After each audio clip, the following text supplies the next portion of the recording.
Most people don't have an income problem. They have a flow problem. They have a cash flow control problem. So that's today's episode is, and the upcoming title of my book, where does your money go? The title of this episode is Where Does Your Money Go in the First 72 Hours? So I'm going to bring some visuals up. So if you're listening to this, you should get it, but you might want to check it on YouTube if you're listening to it in an audio podcast. So have you ever looked at your account and thought, where did my money go? Not because you're irresponsible, not because you don't make good money, but because somehow your paycheck came in and it disappeared almost immediately. That's what we're going to talk about today. Because in my experience, most families, businesses do not have an income problem. They have a cash flow control problem. Money comes in, and within 72 hours of it's already, most of it's gone. Mortgages, taxes, car payments, subscriptions, restaurants, Amazon, debt payments, retirement plan contributions. Some of it that gets you before you even gets to your checking account, random transfers. And after all that, we try to save what's left. That's backward. Today, I want to show you why this happened, why I believe budgeting fails, and why organizing cash flow is more important, investment return. So let me show you what I mean. All right. For those of you all listening, I got a slide up, right? And so the slide is, okay, if you look at the slide, okay, your money's coming into a bucket. So think of your money coming in, but we have all of our money going into one bucket.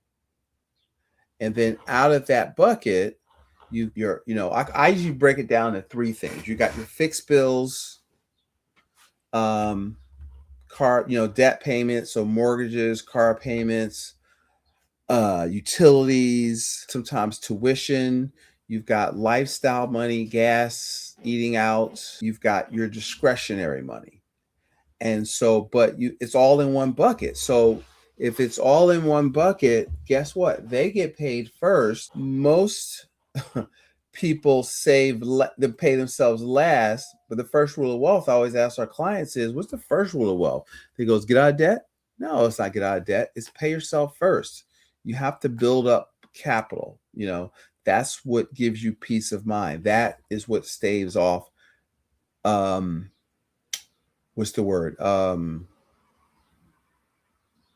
Basically, you can't sleep at night. You're stressed out because you're robbing Peter to pay Paul. And so how do you fix that? Right? So let's talk about, we're going to kind of progress through this. So because it's chaos. So here's where, like I said, most people's financial life, everything goes into one bucket, one checking account, one operating account. So if you leave all your money in an operating account, because that's what a checking account is, it's going to fly everywhere. And you have no control. And you've got, lifestyle, insurances, all of eating out, all that's, kind of combined into one bucket. Okay. And so most people use one bucket, but the wealthy people use more than one bucket. Okay.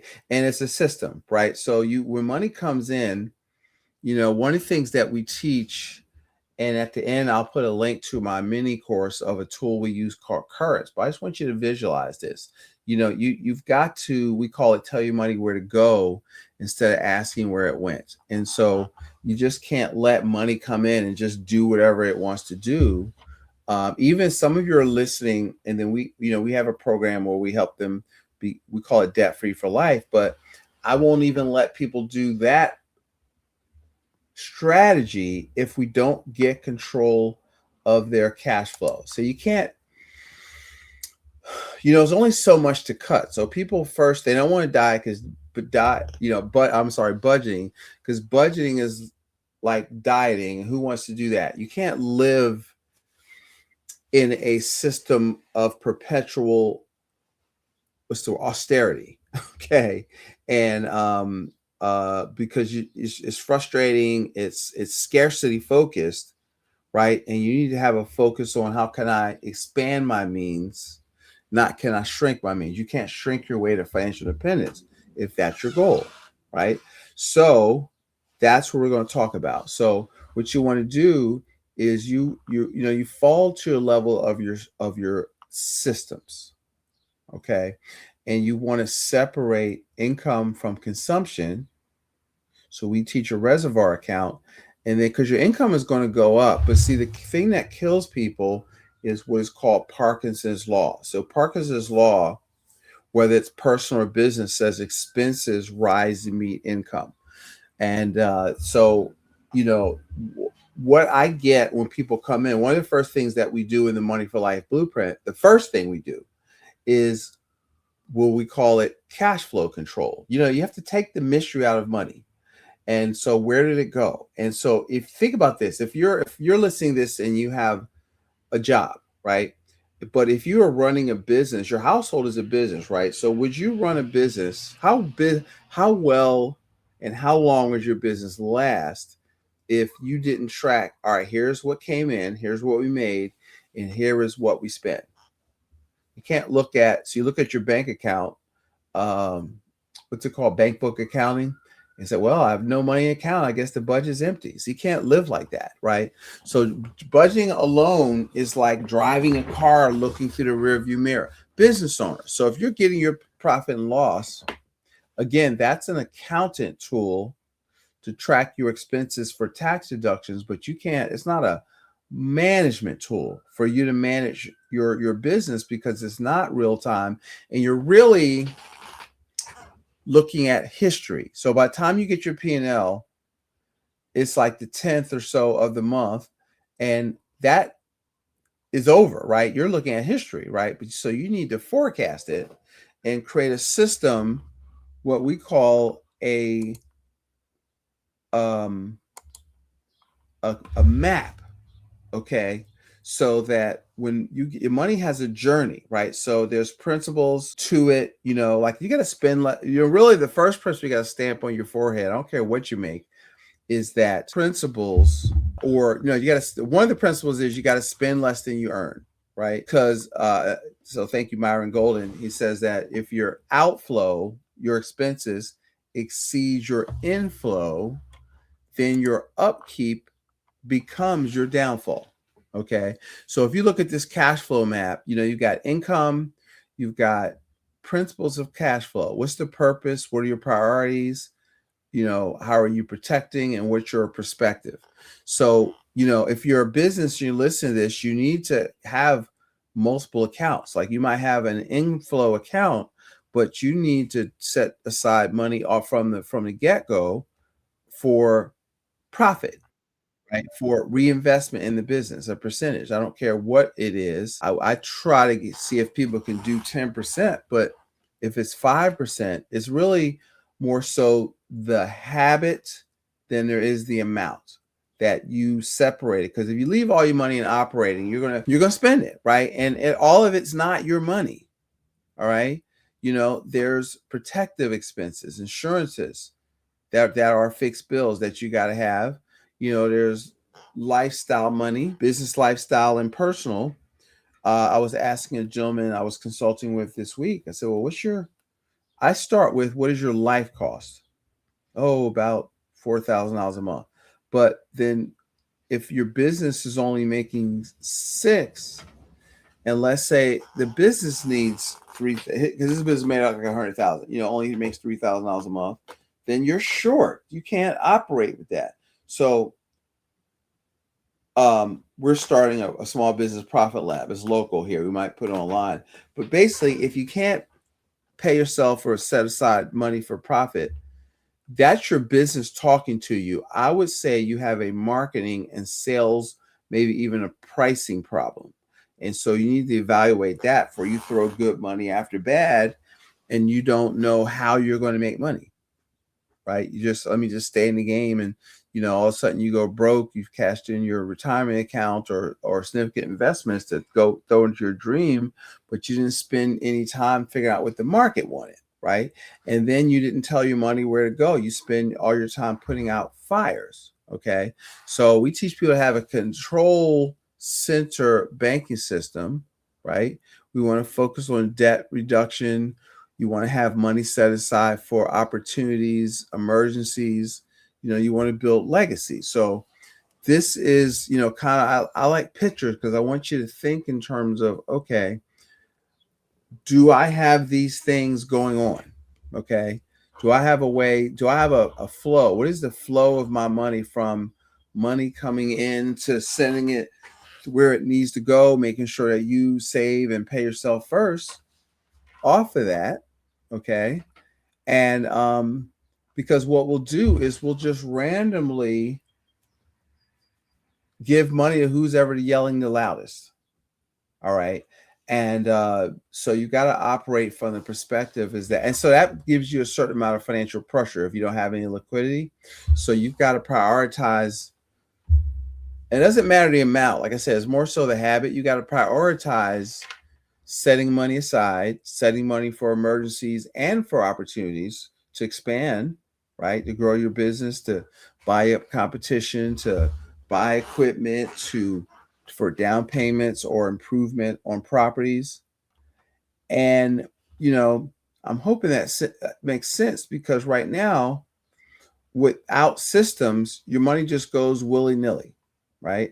And that's cash flow mapping, i.e., telling your money where to go instead of asking where it went. So you don't want to guess. You want to know. You want to know when, the first of the month hits. There's my obligations. Here's how much I need to put in this bucket, this bucket, this bucket to cover these obligations. And really, every week, I teach people you should look at your cash flow every week. Here's my revenue goal for the end of the week. And here is what came in. And here is what needs to be covered. And the first person that needs to get paid is you, right?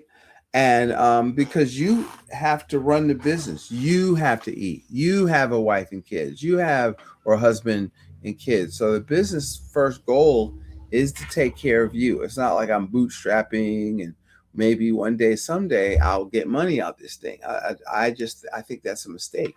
Now you do have to have some capital. One of the things that I was told really at a young age, my dad I swear I heard this when I was like 9 or 10, that it takes 2 years, 2 to 5 years for your business to stick. And try to get some water. And where it came from, we were in a supermarket business, and we were visiting a store. We visit one of his friend's store that was maybe, I don't know, 3 or 4 or 5 blocks down the street. I'm from Philadelphia. And then I remember going back past the same store, maybe it wasn't a year, like months later, and it was closed. And I was like, Dad, weren't we just here? Why are these stores open and closed? He said, because most people, when they go into business, they just have enough money to open the door, but they don't have enough liquidity, or he didn't say liquidity. Remember, I'm 9.